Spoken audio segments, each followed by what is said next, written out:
Welcome back to the Real Football Network. We had such a good response to our first round of questions that we've got round two coming up. I'm joined with my partner, Kenny Ilchuk, who's going to throw the questions at me. Hopefully I can answer most of them. And if I can't, I'll do the research and get back to you next round.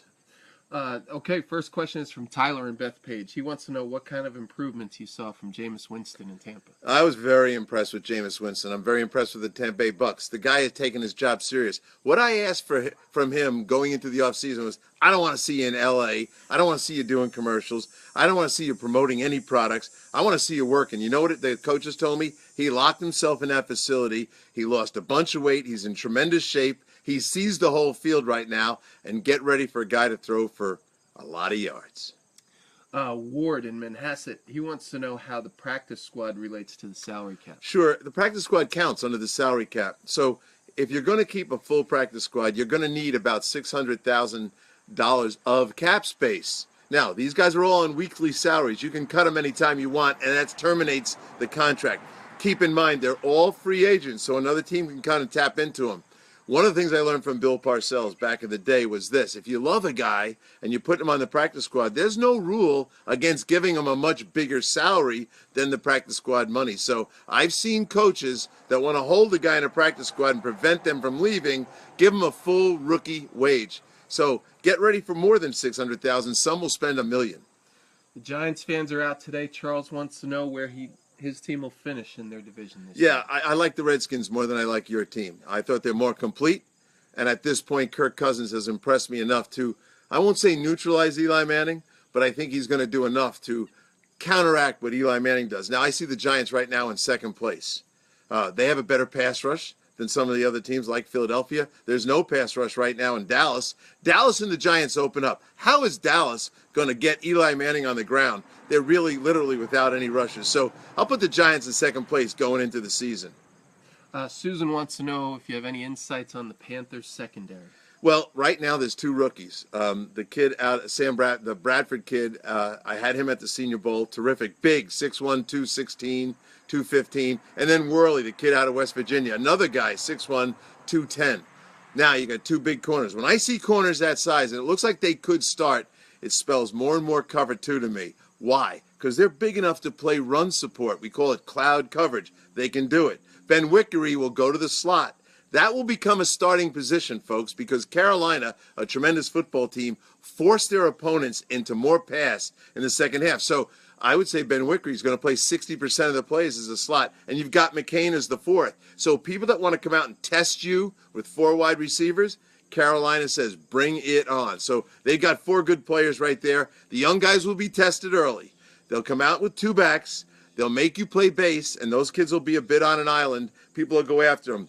But we had a guy at the Jets, Marcus Coleman. He came and we moved him to corner because he was tall and he could knock passes down. Have you noticed that Carolina has modeled their team after Seattle? Go check the size of the Seattle corners.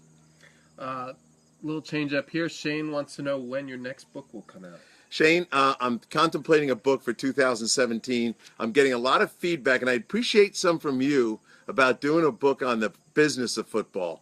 It's been touched on in Take Your Eye Off the Ball, but maybe a full book on what goes on in the front office, in the scouting department, etc. So that's what I'm thinking I'm going to do. Most likely it's an ebook.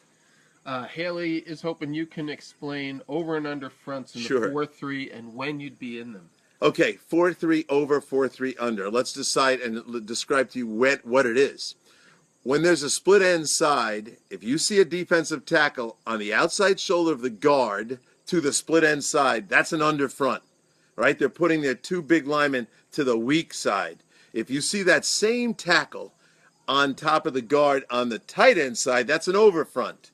All right, you can play both of those fronts. And most of the coaches I've worked with, Pete Carroll, Monty Kiffin, Greg Robinson, they're over under. They're using them all the time. When do they use them? A lot of teams that play against teams that run the ball to the tight end side, they like to play under. They want that great quick tackle on the opposite side so he can cross the guard's face, get in the backfield and make a tackle in the backfield and not be involved in double teams. If you keep putting your front to the side they run to, they double that good tackle.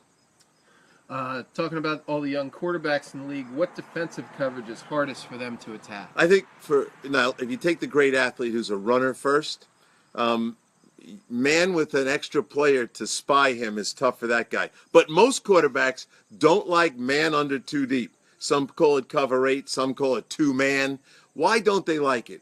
Because as you release your receivers, there's a man on every one of them, and there's two deep safeties behind them to cover up. So when you play that coverage, you usually play the underman guy behind the receiver in some kind of shadow technique, and then the safety on top. And the quarterback has a hard time seeing a window to throw.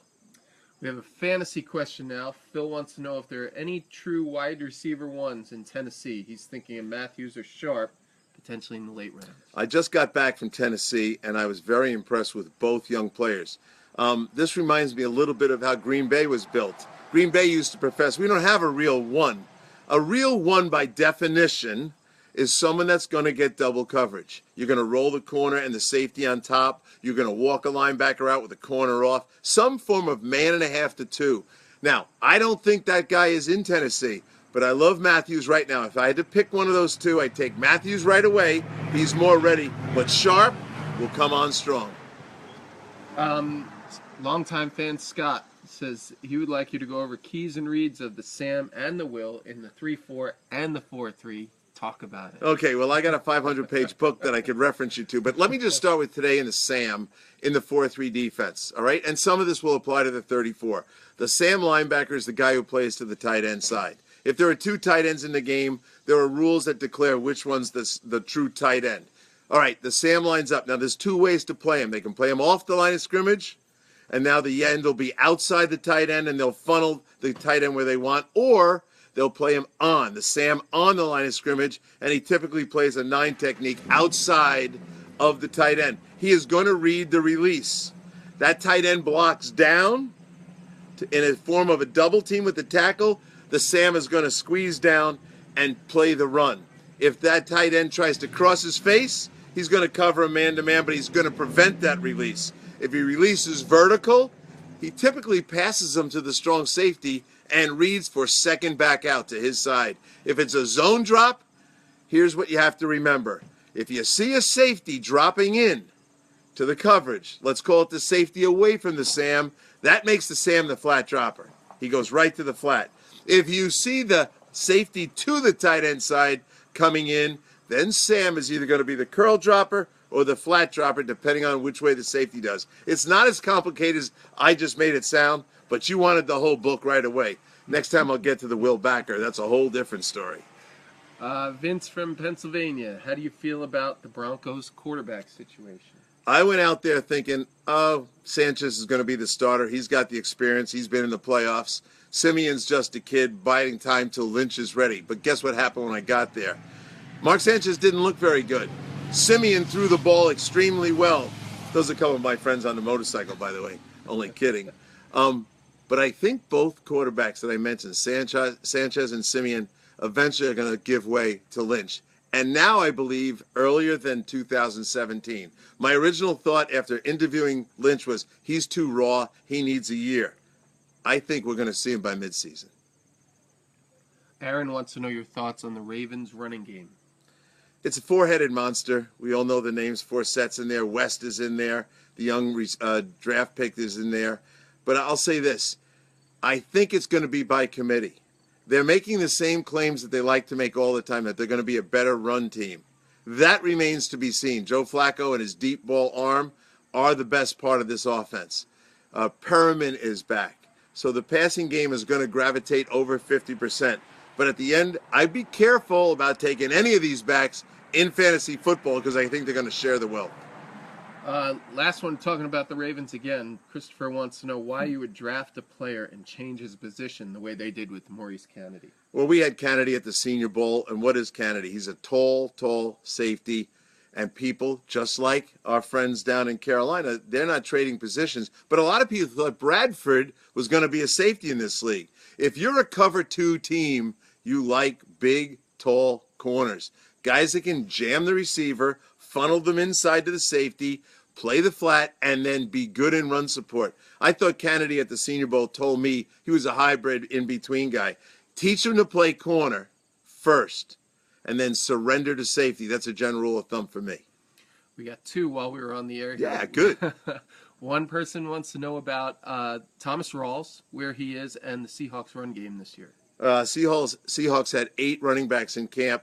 They will keep 4 at least, another 1 or 2 on the practice squad. Rawls is they're going to try to whip him into shape in the next week or two, have him ready for opening day. But Christine Michael was terrific at camp. Now, he's got to keep himself out of trouble.